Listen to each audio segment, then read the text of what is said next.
So what are the husband rights? Number one, she must obey him as long as he does not order her to sin. And obedience in Arabic is always specified bil ma'roof, in kindness and in decent manner. What is ma'roof? So the husband is not Simon. Simon says, stand on one leg for half an hour. So he comes home and says, don't speak. Just stand on one leg for 1 hour, half an hour.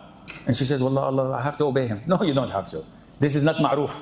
This is not in kindness and decent manner. So when should I obey him? You must obey him when it is related to his rights. For example, he loves long hair. You want to cut your hair very short. Haram. Why? It's my hair. Yes, but he's your husband. And you are obliged to look good for him. He says, I don't want you to eat onions or garlics. Why? You know why. But if he says to you, I don't want you to eat apples, are you obliged to obey him?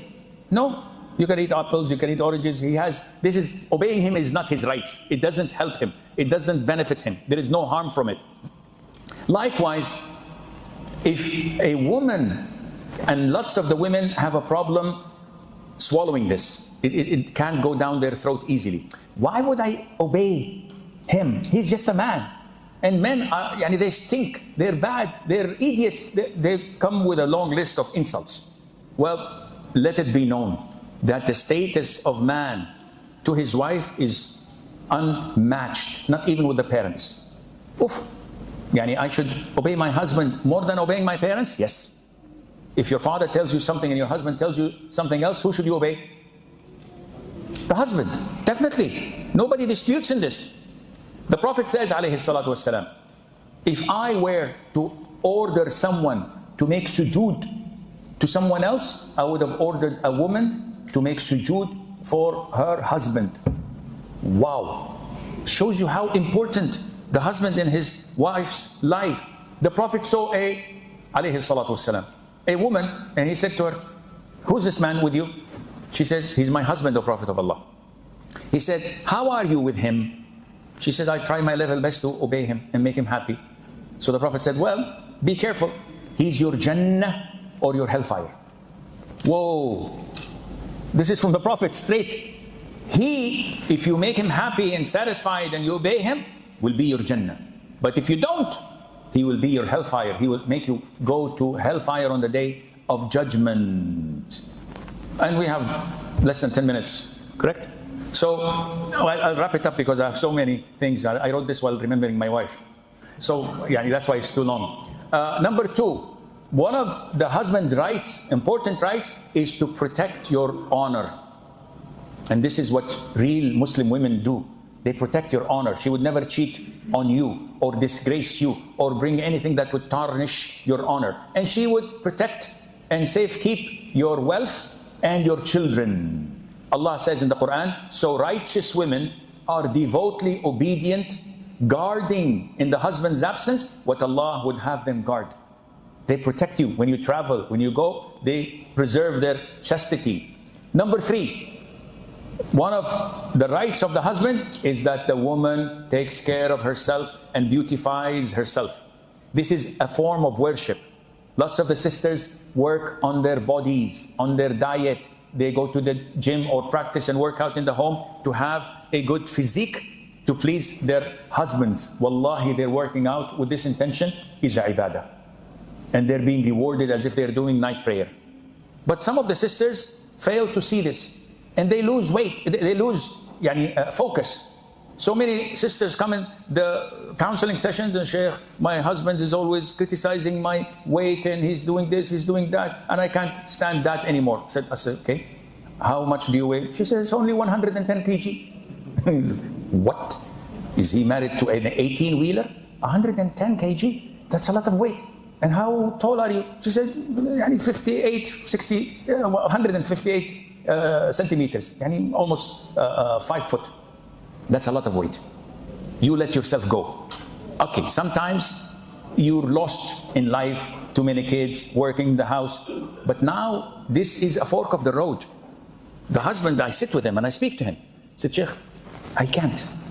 Seriously, I can't. I tried my level best. She's a good woman. I love the life we had together, the children, but I can't. This is not in my hand. So what should we say? Either he goes to haram or gets married again. Third option, take care of your body and hit the gym.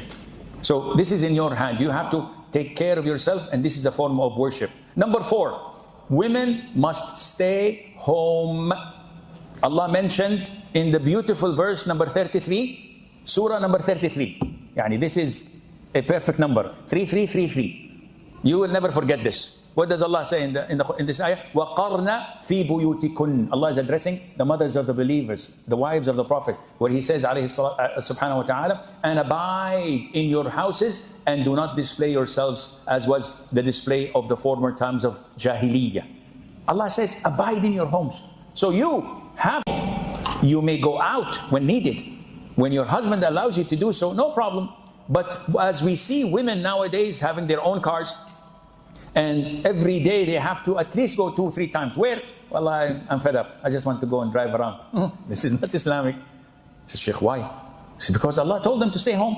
You want to go and buy something from the grocery shop that is needed? No problem. You want to go and visit your mom and he allows you? No problem. But just to go and be on the road.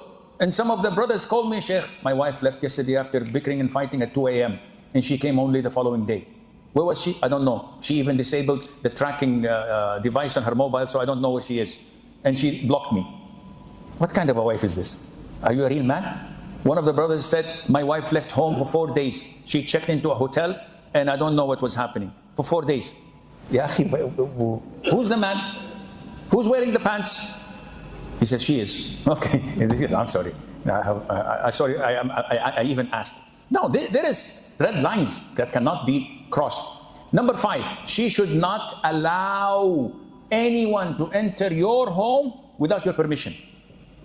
Usually normal men have no problems. I have no problem at all, whomever goes into my house. My wife doesn't call me, says, I want to bring a friend, I have visitors. No, this is normal, 99.9%. Even going out, my wife has an open permission. I come home, she's not home. I give her a call, Assalamu alaikum, where are you? Well, I left to my mom's house. We're having a dinner and I'll come back at 9 o'clock. No problem. I'm easy. But it is the man's right to demand, no, you don't leave without telling me. So yes, as a wife, you have to call him, I want to go to my house, to my friend's house, to my mother's house, to my brother's house. And he says, okay, khalas. 99.9% he would say, if not 100%, he's okay. But you have to inform him, this is his God-given right in Islam. This is an Islamic ruling, it's not a cultural ruling. Number 6, imagine how important the husband is in his wife's life. She must not fast, voluntary fasts, even Arafat, even Muharram, Ashura, we're coming, Mondays and Thursdays. She cannot fast without his permission. And this is a must. Subhanallah. Why? Because he might be interested. He might want her. And it is his God-given right. The Prophet says, it is not permissible for a woman to fast while her husband is present except with his permission. And she is not allowed to allow anyone in his house except with his permission. Authentic hadith. Some people say you have a blatant, an open check. You can fast whenever you want. Especially when they're my age. Please fast. For God's sake, do whatever you want. But some people know. It's your God-given right. You're the husband. She has to seek your permission. Number 7, she's obliged to be content with whatever little you provide, if this is your ability. Some women demand financial status. You have to change the living room. We want to change the furniture. We want to go every year for holiday. We want this, we want that. No, Allah says, let a man of wealth spend from his wealth, and he whose provision is restricted, let him spend from what Allah has given him. This is your ability, akhi. So a real righteous woman would not burden her husband for more than what he can afford. Number 8, she is obliged, it's a must, to answer his call when he calls her for intimacy. Any time of the day, no matter what the circumstances are.